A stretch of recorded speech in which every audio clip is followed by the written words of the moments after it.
To change from a 4-thread to a 3-thread overlock, start by clipping, and we're doing a narrow one, so we're going to remove the left needle and the left thread. I just clip it down near the needle and then pull the thread up at the top. Now, don't leave this hanging, dangling here, because it misses its friends and it will find its way back into your serger. Believe me, it does.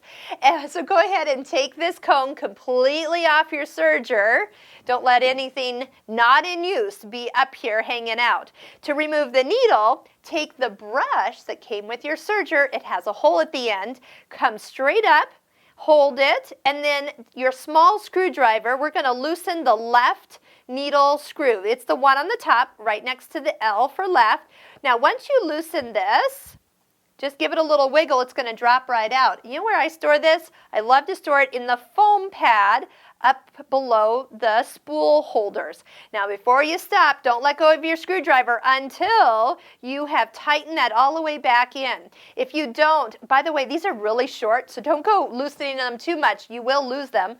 Tighten them up, and so they don't loosen while you're serging. There's a lot of vibration that goes on with a serger. Now, what is this stitch exactly? When we stitch, and I'm going to go ahead and do this on a single layer of fabric.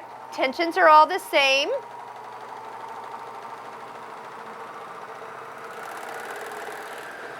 So this is what a stitch would have looked like if we had done it with a 4-thread. It's a little overkill when it's actually done on a single layer of fabric because there's extra thread in use that we don't need. Isn't this so nice? It's a more delicate stitch and it's narrower.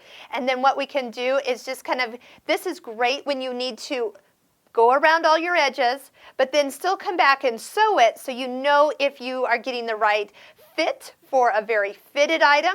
That is definitely one way to go around everything. You can have those threads match or sort of match, and then what we'll do is we'll get into the knife adjustment, which is right inside here with this white knob up front, to make sure you are getting the proper fill of this fabric. So if you have loops hanging off this edge, check out the video on cutting knife adjustments to get this set correctly. Now this is actually really perfect right here, lays nice and flat, and that's what we're looking for. Here is an example of using a 3-thread. I actually had a piece of silk fabric, 2 pieces actually, just quilted, and then I cut my jacket out of it. Now when I can, I try not to line my projects, because it's just easier, but I went ahead and after I cut out all my pieces, because this is kind of a fitted jacket, I overlocked all the edges, not cutting off any fabric, because I didn't know how much I would need to let out or take in until I actually tried it on after the first